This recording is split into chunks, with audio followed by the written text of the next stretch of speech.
Lovely start to the walk there. Checking out the waterfall behind and just got on.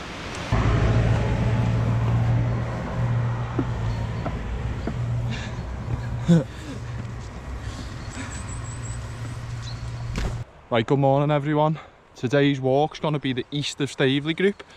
It's for Outlying Fells. It is listed at 6 miles, but I've actually parked in Staveley, which is just behind. The route suggested parking sort of next to farmland, and when I looked on maps, it didn't look like a great location. It adds around a mile either side, but no big deal, we've got all day. Says it's about 3 hours, with the extra bit of walking I'd say 3.5, 4. The interesting thing about this walk is 2 of the fells are actually unnamed. From what I've read last night, a lot of people call them Potter 1 and Potter 2 because there's a tarn called Potter Tarn on this walk. You know, why they're included I don't know, but there is actually 4 outliers on this route.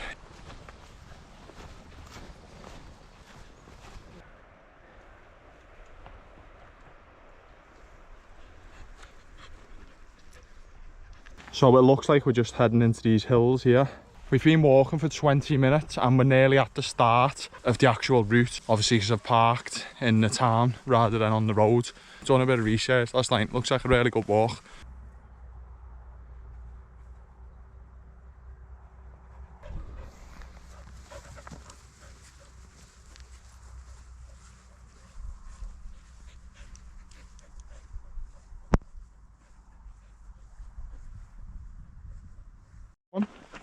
Get under that.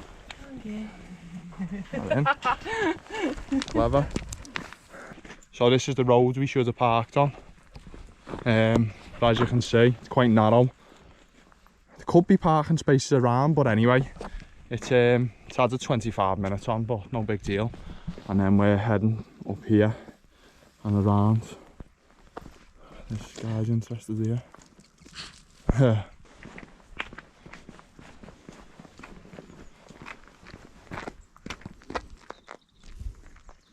So it actually could have parked here. I couldn't see this on maps last night. There's actually a parking space outside Brunt Knott farm. Not sure whether that'll cause issues like, but I couldn't even see that when I looked on maps. I had a good look around for a couple of hours. It's only been like a 30-minute detour. Some property that, mate. Unbelievable. Yeah, we just headed onto this Brunt Knott farm. As you can see, the route goes through here. Through the hills.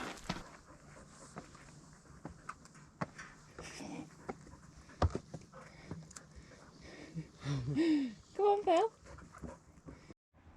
So you can see where we've walked up from the farm. The route was asking me to go that way, up a farmer's track and round, and we decided to come up this one instead. And it is so steep. We're not too far off the top, which is the first summit, but mate, it's one of those paths where it's basically just grass and you can't really see it, but I'm gassed out already here, man. But the first summit's in the 400, so sweaty start to the walk. So you can see these holes are everywhere across this hill, all up here, all down there. If you know what animal that is, let me know in the comments. But the dog's finding it quite interesting, just having a look. Yeah, there's loads of them. Like a little settlement up here. Love to know what it is. So you can see how steep this is. Looks like once we're up to this first fell, you can see we're going to be heading in that direction. It's all lower down. So a lot of the ascent's already been done. Weather-wise, we were going to come out yesterday on Saturday. Weather wasn't great, and the report today was quite good. We were driving in then and it changed overnight. It's meant to be really sunny, quite a bit of mist everywhere, but could just be because it's early in the morning. But hopefully it clears and we get better views. Still good though. You can just see it's a bit of bog at the top. But to be honest, it's not been too bad this one so far. I was expecting it to be like swamps everywhere, but it's quite dry most of the way. Just a bit muddy here and there. And yeah, we're just coming up to the first fell now, Brunt Knott. You can just see the trig point coming to view there. Actually a proper nice one there.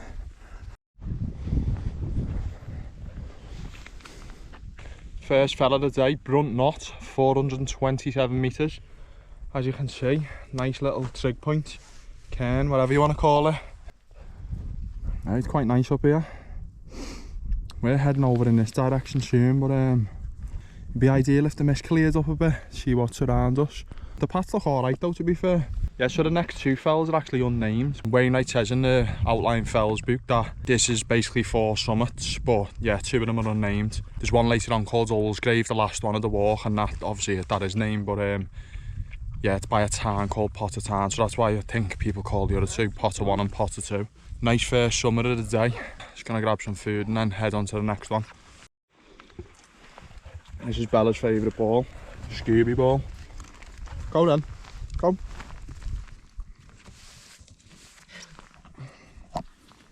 Like, she'll run for that all day and never stop, unless I take her home. Good girl. So you can just see the summit we've come off then, and that looks like the next one ahead, not too far away. And then we must be heading over there. The route was asking me to go round and up here somewhere, and there's actually a path listed straight over to it. So that made no sense to me, so I'll just go this way instead. I've said this a few times in the past where some of the routes that are online, the GPX files, they draw them in ways that don't make sense, so you just use it as a guide.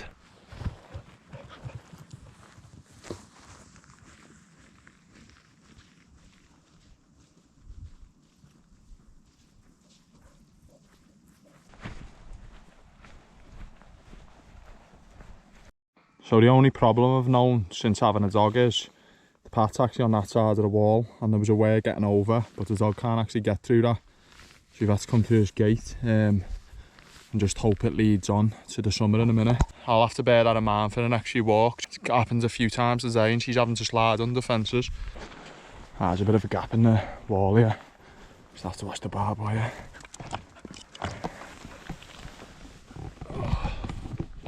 Oh, my bag. Talking about fences and walls, I was chatting to some guy online the other day who's actually done the Outlying Fells, and he mentioned that some of the routes farmers have built like fences or walls through the middle of them, and you've got to find a workaround. And he names which ones they were, but I'm going to save them till maybe the end or something, because I'll have to probably plan it a bit more. A couple of people have told me that now. The outliers aren't as popular as the 214 Wainwright, so some of the routes aren't very well walked. The farmers probably just block them in or whatever, or if they're on their land, for instance. Be interesting when I actually get onto them walks.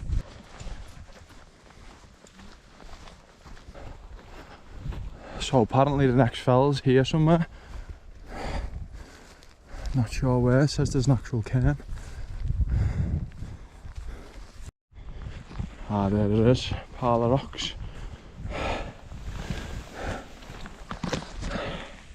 So this is the first unnamed fell of the day, but we'll call it Potter Fell 1, as it's the highest of the two at 395 metres. And no idea why they were unnamed, but yeah, Wainwright mentioned in the book. You can see the first fell we were on in the distance over there, and we've basically walked down the line of the wall after we come off that fell. And then from here we head up to the next unnamed fell, which we'll just call Potter Fell 2, which is a bit smaller. But yeah man, decent little walk so far. So the next unnamed fell is in this direction somewhere, and then the last one, Ulgraves, is over in this area somewhere, and we've got to pass 2 towns on the way back.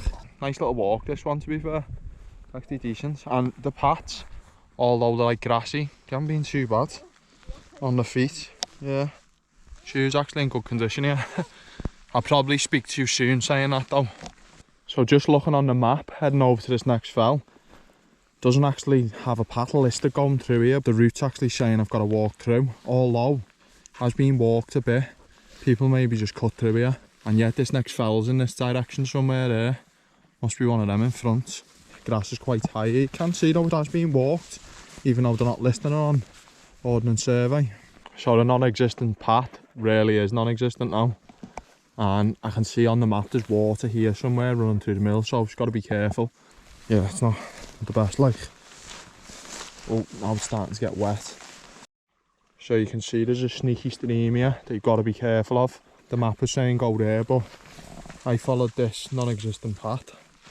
have to step this. Yeah, so you can definitely see this has been walked through, whether it's sheep or human beings. But we've just had a bit of a rigmarole with the dog, then she jumped straight into the stream and couldn't get out of it. She was alright, like, it was only shallow. Ah, look, there's more water here. Maybe should have wore boots after saying last time. And this fell's only here somewhere, but we're through most of it now. So you can actually see over to the first fell, Brunt Knott. About 5 or 6 people up there. I wonder if they're just doing that or doing these ones. This is just being a headache. There's the last fell there. We've come through and it's just been a nightmare. This is actually listed as a pat, this, on Ordnance Survey, and the next fell's here somewhere. So I'm just going to head across this for a minute and then turn up through the ferns. I'm just hoping the last fell, Ulgraves, has got a nice path towards it. Doesn't look great on Ordnance Survey, but you never know. I think it might be okay. Yeah, we'll get this one boxed off now and then see where we're at. So I haven't got much of a choice but to cut through this up to the summit. There's no actual path up there. If it means me weaving my way through to get up, it'll be fine. As you can see, there's water everywhere.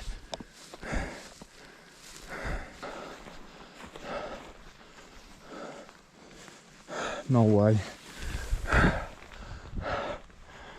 Well, that wasn't fun anyway. Second unnamed fell of the day, or Potter Fell 2. 390 metres, the smallest of the 2 unnamed fells.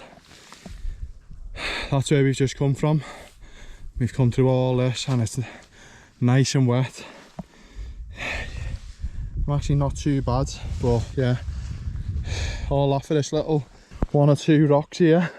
Third one of the 4 outliers for the day. You can see we went from here over to there and over here, and then we're heading in that direction in a minute. See a bit of a path even though it's not listed, so just hoping that, whoa, what was that? Some mad bird. Just hoping that this is a bit more clearer for the next fell and then the rest of the walk, which I think it might be.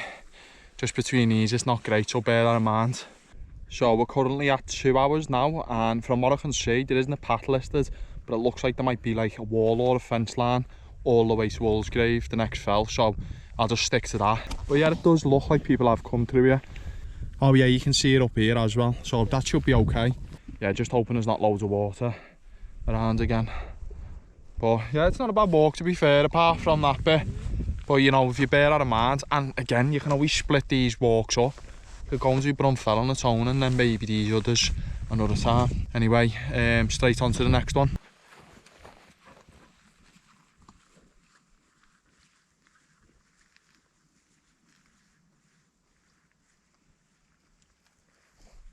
So you can just see the wall that goes all the way to the next fell. We've just seen one of the tarns down there then come into view, but should be nice and straightforward over to this next one. So as you can see, there is a path next to the wall, but we've run into a bit of an issue here with the dog. It doesn't look like there's any way over. That's being filled in. Maybe up and, oh no, it doesn't, it goes over. Might have to make a detour here. Yeah, I think people have been stepping over the corner, but it's a bit of an headache with air to get it over stuff, to be honest. I don't really like picking it up and throwing it over things. Probably not ideal. I could probably maybe get it over it, to be honest. There's a step here. So you can actually step over that wall. But I've just looked on the Ordnance Survey and it looks like there's a gap in the wall a bit further down. So rather than throwing it over or trying to sit it on the wall, because you might panic, I'm just going to try and detour around it. It doesn't look too far away, to be honest, the gap. That's if it's there, like. Looks as if the farmer's just filled any holes in where people have been getting over, but it is what it is. I'll find a way round. Oh, there's a gap in the wall here. Probably for the sheep. I might try and get through that. Bit awkward like. Come on mate. So yeah, just crawled through the gap. Don't actually think the farmer wants the animals going through either side by the looks of it. So yeah, nice little detour there anyway. Just gonna have to head back, straight back up the wall now. Or I could just probably cut across. There's bits of barbed wire in the floor and that though. Yeah, I'll just head back up to the wall. So got back en route anyway. Just again following the wall to Ulgraves. Very faint path all the way by the looks of it. So a bad oversight on my part. The last fell did have a path going all the way up to the next one, and it's on that side of the wall. You see where this gate is?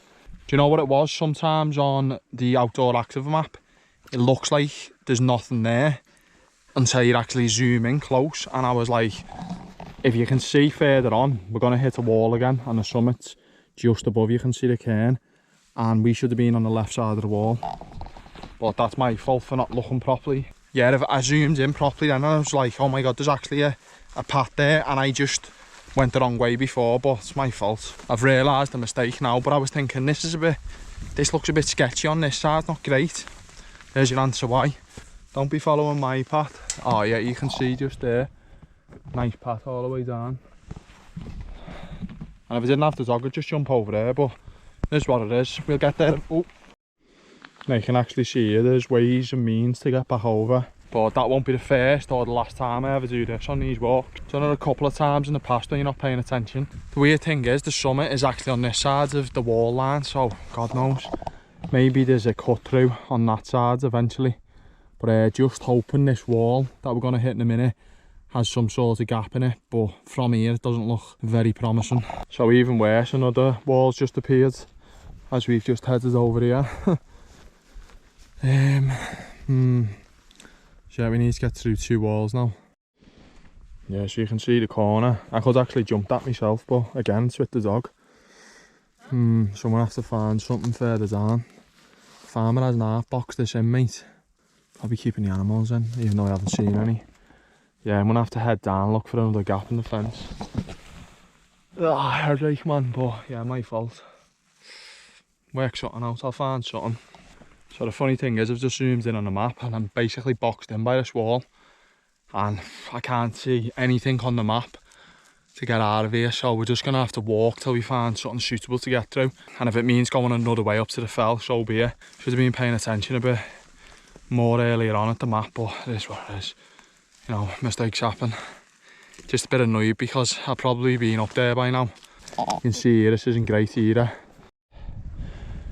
Like, here's another way across, but I'm not willing to throw the dog over that. It's slippy there and there's barbed wire everywhere.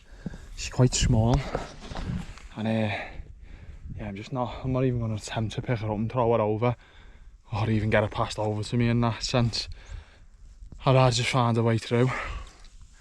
Oh man, a bit off myself there. I haven't made a mistake on the navigation in a long time, but it does me head in. Still cracking on trying to find somewhere, and even worse because the summit's right there, I can see it. Had to be well there by now. Found a way through here, just had to be careful. The barbed wire with the dog, I lifted her over there and she just ran down. But I'm just going to head this way across the hill up to, well, hopefully I can get up to the summit some way. But yeah, at least we're through this one. Just hoping this isn't a big headache again. So I've just ended up walking over these hills, made my own path basically. And you can see the fell's just here and it's surrounded by this wall. But luckily, it's a bit of a gate on the corner here. We can get through to get up there. We actually should have been over there and we had to come up here onto the summit and back, but we're just going to have to go here and back on ourselves. Big detour, probably added like maybe 1.5 miles on and about 40-50 minutes, but it is what it is.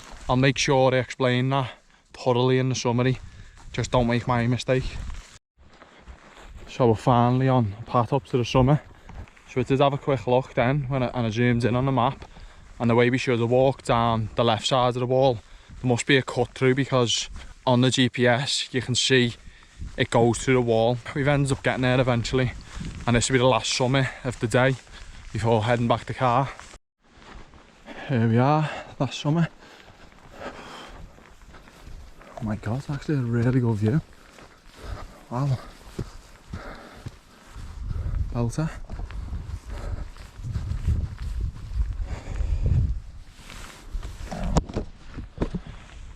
Fourth and last summit, Ulgraves, 332 metres. We got there in the end after that nice detour. You can just see in the background where we should have come down on the other side of the wall, and we've ended up zigzagging all the way through. But yeah, really good summit this one.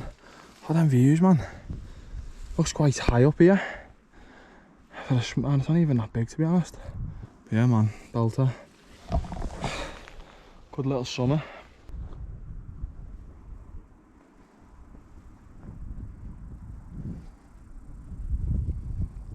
So we're currently at 3 hours and 10 minutes, which is well over the time. The route had said it was a 3-hour walk. Parking in Staveley, then obviously the detour hasn't helped, but I think maybe walking back to the car now, maybe an hour 20 max. So we're just coming up to like a town called Gurnall Dubs, just ahead of us, and I was reading last night that it's quite a popular fishing place. You actually need a licence to fish up here. That'd be an interesting one to fish, wouldn't it? Walking up like 300 metres through the mountains with your fishing gear. Didn't even cross my mind that people do stuff like that, but there you go. Something else you've learned for the day. I like this style here, look at this. Never seen this before. Lifts up to get your dog through. Quite good that. Normally there's just a hole in the fence, probably stop sheep and stuff walking through up to this time. It's quite good that way, isn't it? Yeah, that's a nice body of water. It's quite big that actually, a lot bigger than I expected. And it looks like at the very back here there's like a house or a building anyway. Nice one. Proper interesting that one. Actually wish I was into fishing and I'd come up here. So yeah, it is a fishing lake. Private. Just heard a load of commotion then and I thought it was a chainsaw, but it's like 3 or 4 people just here on motorbikes flying up the hills. Mate, how good is this? Looks like this is like a boathouse or something like that because it's got a gate on the front. Oh, what a spot for a camp it'd be as well. Absolute belter.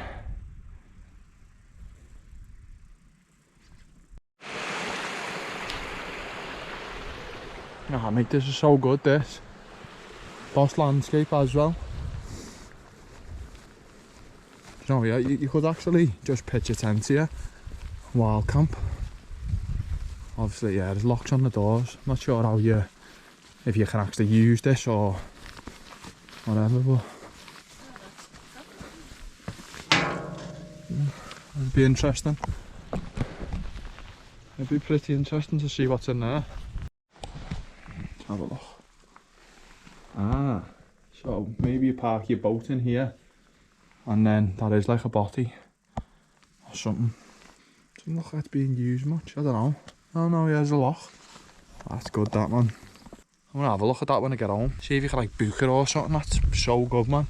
How calm the water is as well. You can just see Potter Tarn coming into view here. It's like dammed as well.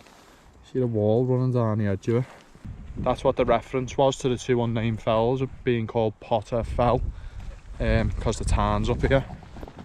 But yeah, 2 nice bodies of water up here to look at. Quite a good walk this, mate.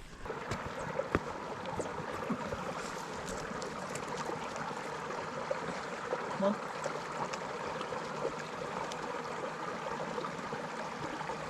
Go on there. In front. I didn't walk through it, you're alright. There you go, all you have to do is walk through it, you're a water dog. Like me.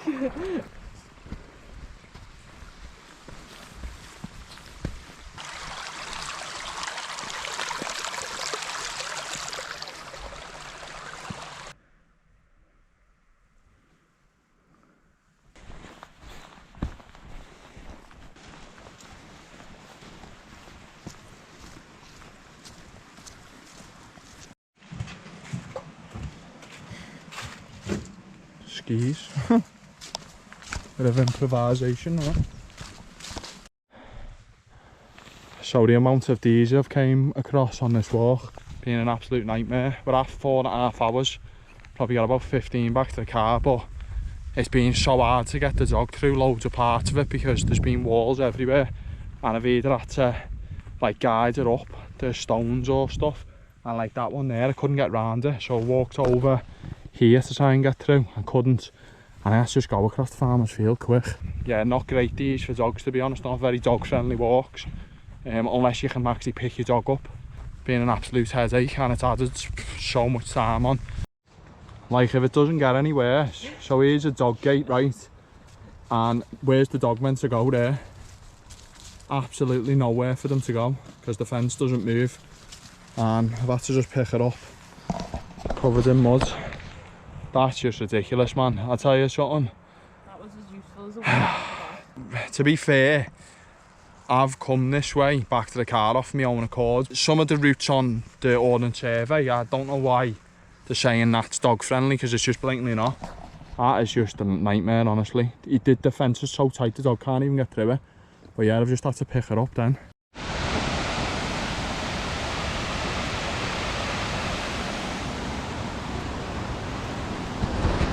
Right people, the East of Staveley Group, let's get into it. So if you search the town, Staveley, this is what comes up on Google Maps and this is where I parked. So if you zoom in just above the town, there's a place called Borrowdale and Raven Gutter Cleaning. I just marked my own points off on a map here where I found a parking spot. Yeah, it's just next to this place. Maybe drop the guy in. You can see here, there's room for about 7 or 8 cars maybe. So we actually turned up at 8 AM and there was only one space actually left. It looks as if a lot of the locals park there and go for runs and walks with the dogs and stuff like that. Just lucky enough to get there in time just to park.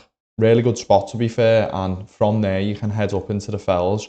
But as I'd mentioned in the video, the route was asking me to park near farms. So I had to then work out how to get up to the route on my own from this parking spot to then get onto the path I'd downloaded, but it was straightforward. Great little parking spot, as you can see, you can fit loads of cars there. Just next to some houses. But as you can see, it is just outside of the main town. And the fells, you can see here's the towns. Here's the fells up here. For a bit of reference, here was the map that I had downloaded. And it was asking me to start here. And this is where I parked here, next to this Borrowdale gutter cleaning place next to it. So what we actually ended up doing, we come over the bridge here. That was the part of the started video with the stream. And we headed up this whole lane and jumped onto a path in this area across the fields, which then ended up on the route. So I'll show you why I couldn't actually find parking at the time. So if you look here on the map where it was asking me to park, it was just here, but this is where the problem arose. I normally drop my guy in to have a look around the area, and as you can see, you can't actually drop the guy in on this part of the map. Google Maps' car mustn't have been up there. So the closest I could actually get was here.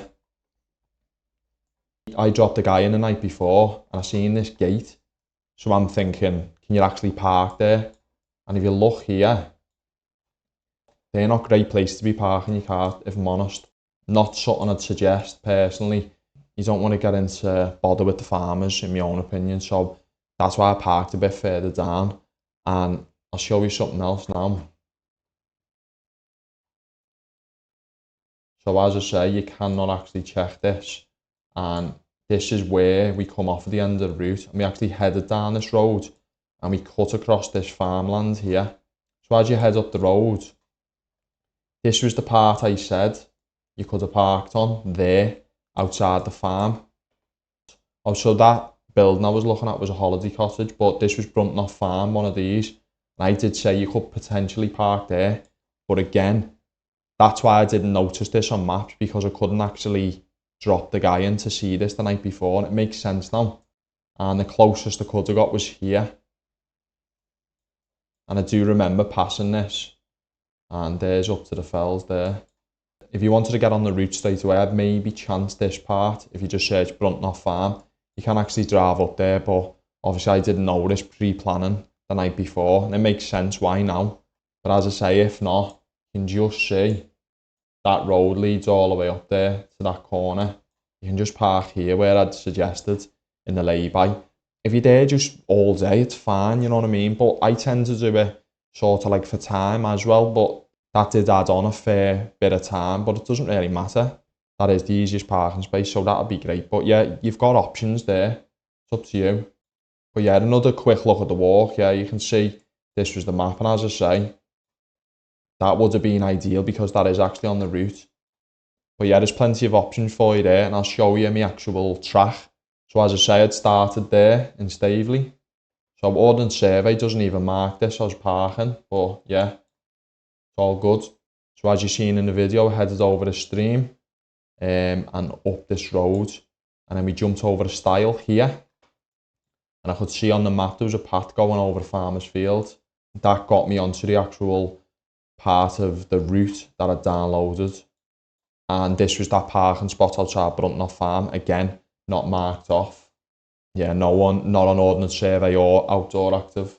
We headed through Brunt Knott farm, and the original route was suggesting we should have went up here and turned up to Brunt Knott, and I ended up taking this path as I thought it'd be a better option. It's fine, but it's very steep, and you can see we zigzagged a bit because it kept disappearing. Wasn't the most well-worn path in the world, so you can lose it, but that is steep up to Brunt Knott. And yeah, first fell of the day, that was really good to be fair. We were seeing a proper cairn at the top. It was a really good summit, that, really enjoyed that. And then you head over to the first unnamed fell of the day, which we'll call Potter Fell 1. As you can see here, they have named the other unnamed fell Potter Fell. If you actually look on Ordnance Survey, they haven't named either of them, but this is the highest one of the two, 395 metres. The route had suggested going over this way and maybe turning over to this fell. I could see there was a path directly over to it, so I ended up just taking that way. We ended up getting to the first unnamed fell, which we just called Potter Fell 1, just because of the height of it, basically 395 metres. The walk was going great up until this point, to be honest.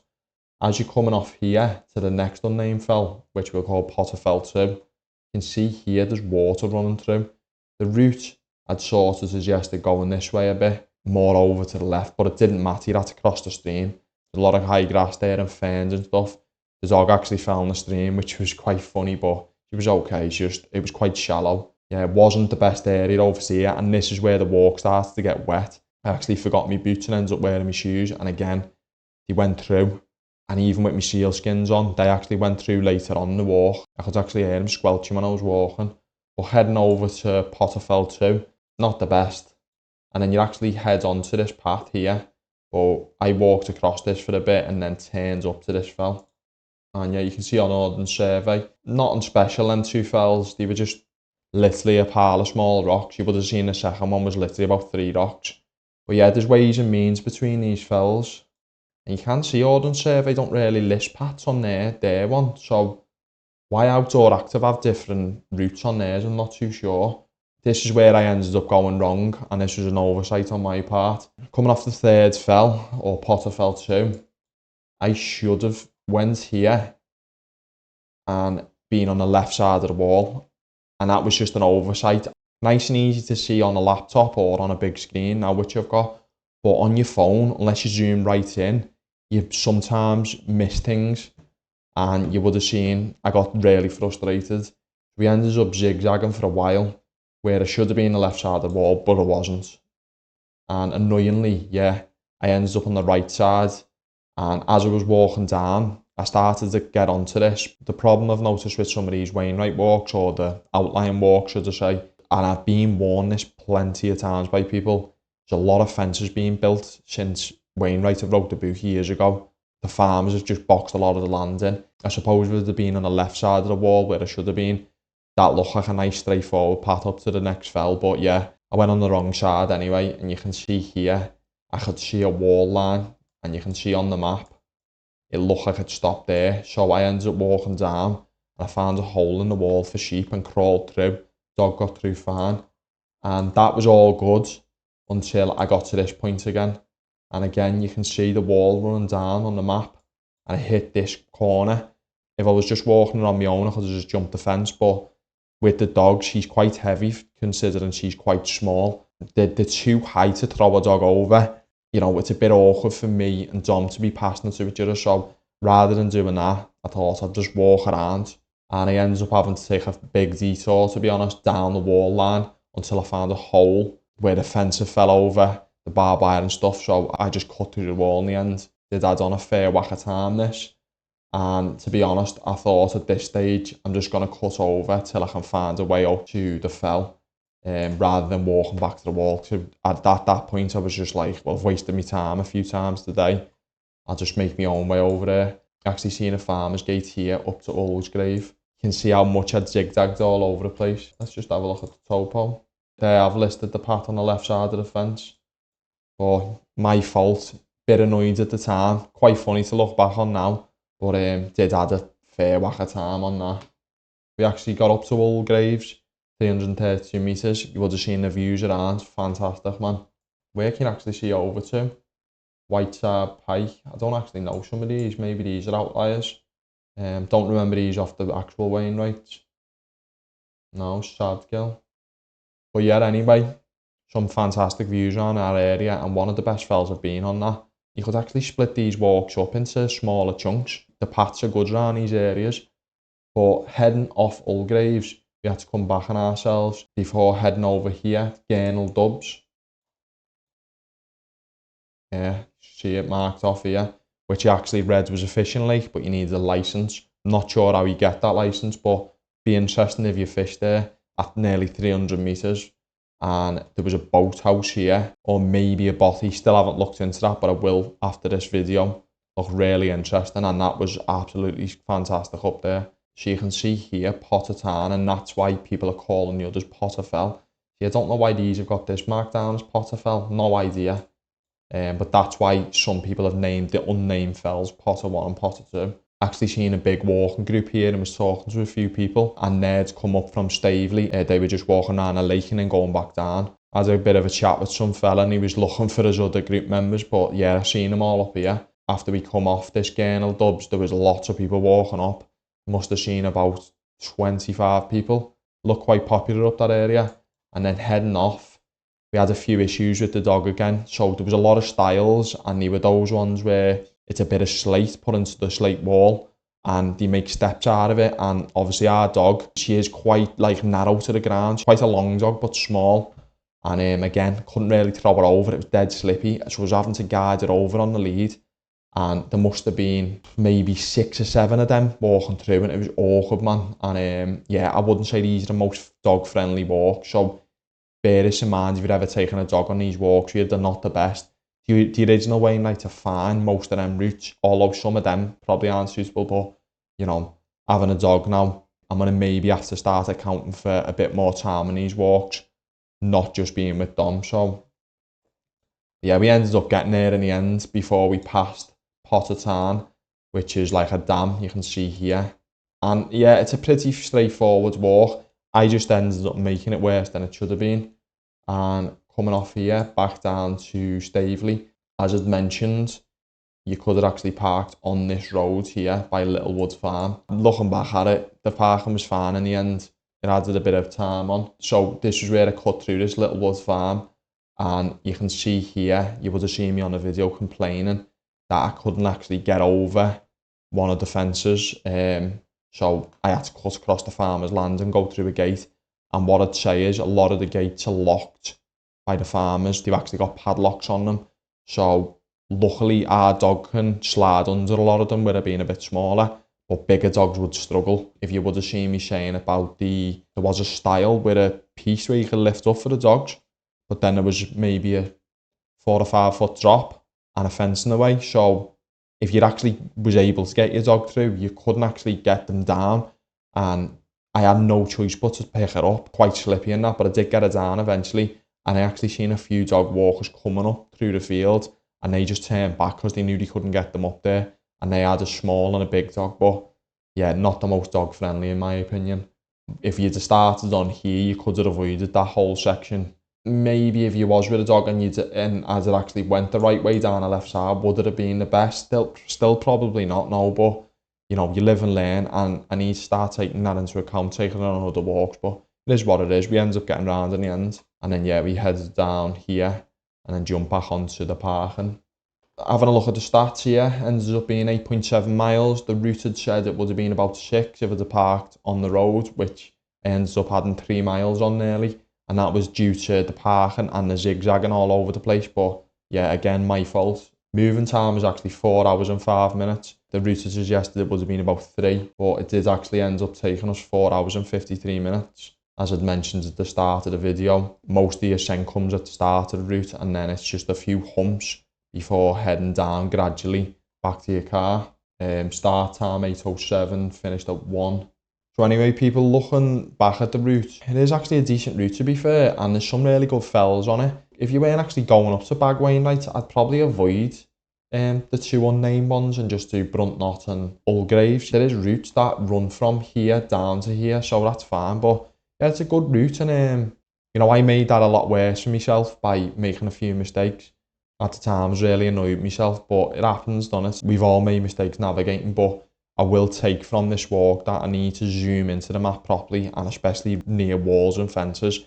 And with these outlying fells after being warned, I will start looking a bit more. It's just an oversight at the end of the day. So I've ran through this as best as I can, and maybe just use my attack as a guide, and you know where my mistakes were made now. If you're going to plan this route out, make a few notes off this video and you'll know where to go, and you shouldn't make the mistakes I made. But anyway, people, I'll link everything in the description below, and I'll see you in the next one. Take it easy.